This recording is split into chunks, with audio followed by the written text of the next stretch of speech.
Welcome everybody to Funeral Nation episode 209. I'm Ryan Thogmartin. That is Jeff, the Funeral Commander Harbison, and this is the funeral profession's only weekly news web show. Good to be back in Ohio and back on the show with you. Well, it's been, we're a post-Thanksgiving week, so now we're into the Christmas, Hanukkah holidays.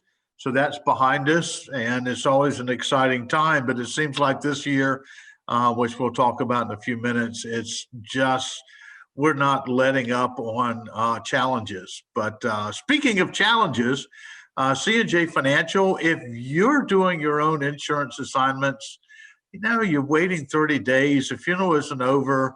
How about give us a call and let us help you? Look, it doesn't cost you anything to do so. Just have a chat. Let me show you how I can help turn that around.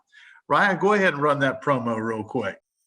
We may be the largest insurance assignment company in the funeral profession, but that doesn't mean we've lost touch with our roots. Here in Rainbow City, Alabama, our priorities still come down to a welcoming smile and a handshake that says we keep our promises. With all the tools and technologies that assure blazing fast turnaround, what really matters is much more old school. Personal responsibility, integrity, relationships, and the pride that comes from hearing yet another client say, "You came through for us when it mattered." C&J eliminates the challenges that funeral homes have in processing insurance death claims. If cash flow is vital to your business, welcome home. All right, so we were just talking about post-Thanksgiving, and literally from the last time we were together to now, COVID has begun spiking significantly. We have lockdowns across the country. I personally have a friend, a neighbor, that lost his mom Thanksgiving Day. And unfortunately, he's up in New York, and those are one of those states with restrictions on funerals, etc. So he's experiencing that. And, our profession it just keeps getting harder and more challenged. But our folks are obviously stepping up. Yeah, I mean, we're 9 months into this thing pretty much, almost, and the profession at large has really adapted well. I mean, we hit on funeral professionals pretty hard on this show just to embrace change and technology and get faster with it and more open to it. And this has really forced that. But, I really think this is an opportunity to kind of applaud the profession for the changes that have had to be made. Most states currently are still in, or not still, but back into gathering restrictions. I know Ohio, it's under 10 people. We had somebody very close to us where they had to have a direct cremation. They couldn't have a viewing. The family had a small private service, and they're going to hold the remains until later when people can gather and have a life celebration.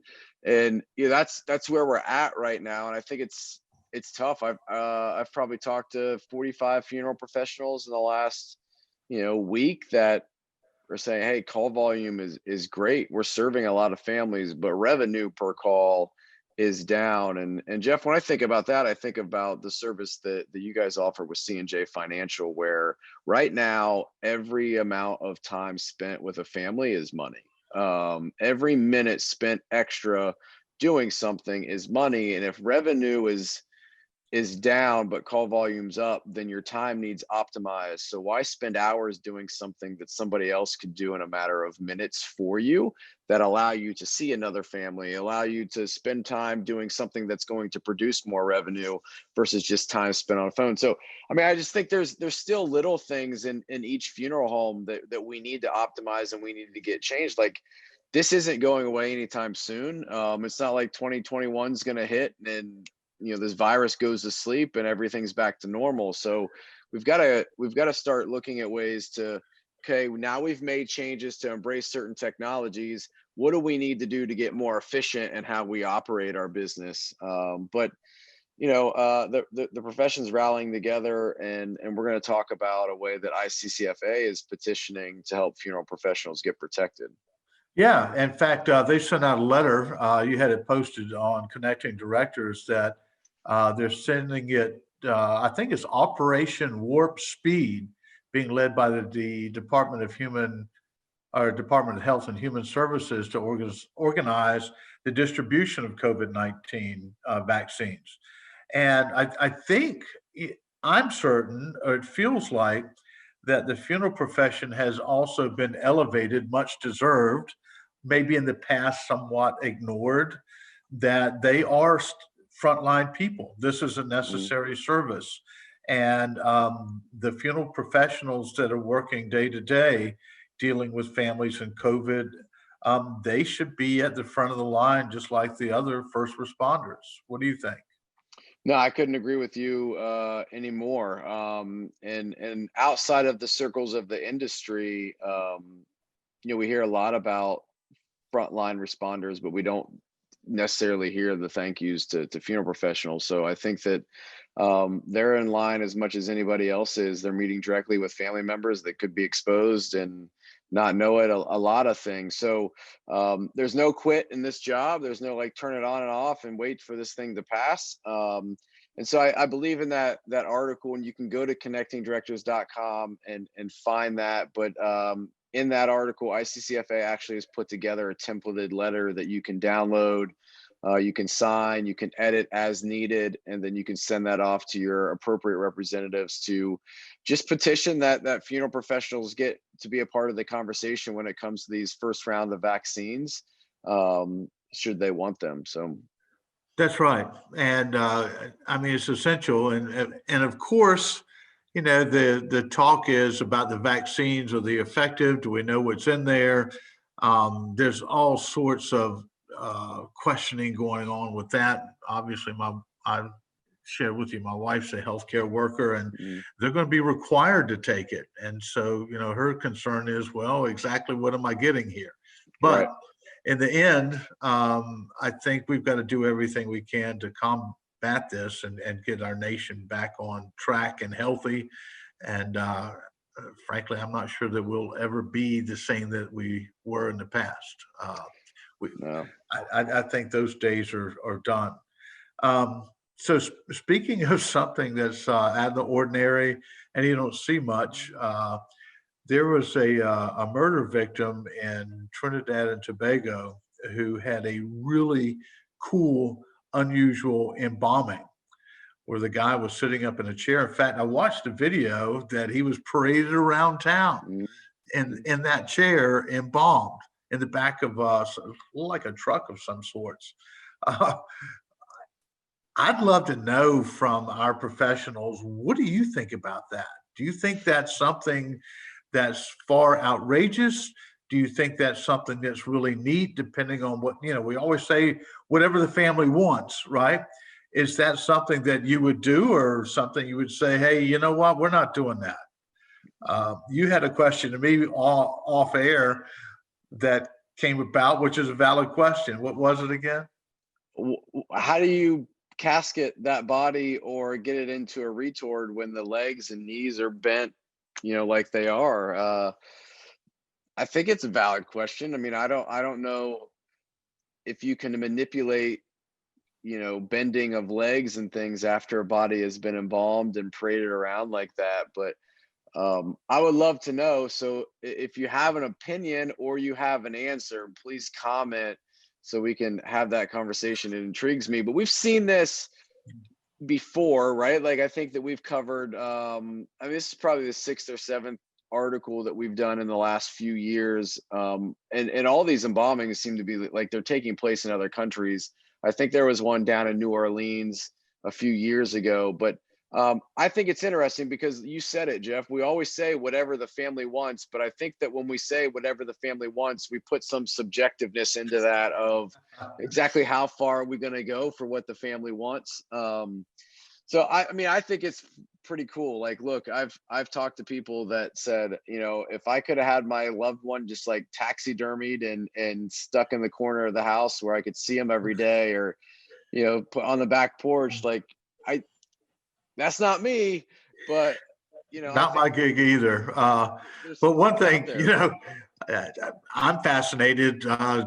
Guys wearing white pants, bravo to y'all. That's a job too, just leave it at that. But we would love to hear from funeral professionals out there. Folks, what do you think about this? Is this something you do, something you wouldn't do? Are you capable of doing something How like would this? you do it? How would How you would do you it? do it? Yeah, I mean, I don't know. I guess if somebody was known for specializing in this and there was different communities that liked it, then you know what, it could take off. Lord knows what will be different, and this is one, I think they did a phenomenal job just looking at the guy, but I what mean, do I shoot, know? the PR from it would just be worth it. The Exactly. Yeah. exposure. When I go, I want to sit up and be paraded around town just like that. That's Right. right. That's Yeah, right. put me in the corner of the bar in Aruba at the table with a cigar in my mouth and a rum in my hand, and let me sit there for a while before I go completely. There you go. Maybe we can get some comment from our friends at Pierce Chemical or Eccles on just exactly how this would work. Yeah, or Monica. How about reach out to Yeah, us and tell us Monica. what's going on? Yeah, I'm sure she's one of the experts in the field, and I'm sure she has an opinion on this That's too. right. That's right, for sure. Well, anyway, we've had the end of the quarterly reports, and I think we're going to get Tom Anderson on the next show because all of those have arrived. And it'll be interesting to see, based on our conversation a few minutes ago about COVID, what's going Yeah. on. Those will reflect the revenues per call, whether they're up or down. If there's more, the hard part is I haven't seen and would love to have some comparisons from the CDC on death rate. Hmm. We see some, of what the current death rate is, but what is that? Let's just go back 2-year trends, from 18, 19, and then show 20. Is it that significantly different? Because we've always had a flu season. Yes, we're losing people to COVID, but there's also all sorts of stories and articles out that cardiac failures have dropped significantly. So's the regular flus dropped significantly, cancer death. So you and I have actually touched on it where death certificates are reflecting COVID, but that was not necessarily the complication. That's right. Families were upset, et cetera. So I Yeah. think that's going to be ongoing until we get real clear data out of CDC of exactly what's going on. Yeah, absolutely. And I think too, it can raise, and we've talked about this off camera as well. If there is an increase in the death rate, is it early deaths that would have happened later that are now going to impact the death rates of 2021, 22? Is COVID driving earlier death of someone that would have passed away next year or the year after? And how does that affect kind of the trickle down ongoing? So I would think that's interesting as well. There's just so many different impacts, different angles, and different things that this kind of shutdown and the pandemic that we're in, and just impacts a lot of different things that we don't think about on the daily. And there's another, if you remember back in 2011, the prognosticator said our business is just going to go crazy because the baby boomers now are within the death age, if you will. However, that didn't happen. Yeah. There was a slow, minute increase. Is this where majority of baby boomers are the ones who are dying from here? Again, we don't have any data to speak upon. It's all sort of, I guess, lack of a better word, knee-jerk thoughts. But, we didn't have that sharp increase of baby boomer deaths. Or some of these deaths that baby boomers would have died of anyhow. But, Right. it just, as you said, it was a carry forward or a pullback, where they just died earlier because of complications here. But anyway, so let's look forward to seeing Tom next week on FN 210. Wow, incredible. 210. Yeah, FN 210. But anyway, thank you all for watching. Again, please, we want to hear back from the folks on this embalming issue. The picture will be up there, and tell us what you think. Episode 210 means that this profession's got over 4 years worth of content that they could sit down and watch from us. Amazing, isn't it? Scary. Yeah. No one shut us down. No, no, I think we've evolved and got even better. It's just like age, getting better with time. I agree there. All right, sir. Well, Commander, appreciate you. Happy belated Thanksgiving. I'm just get the Merry Christmas, Happy New Year out of the way now.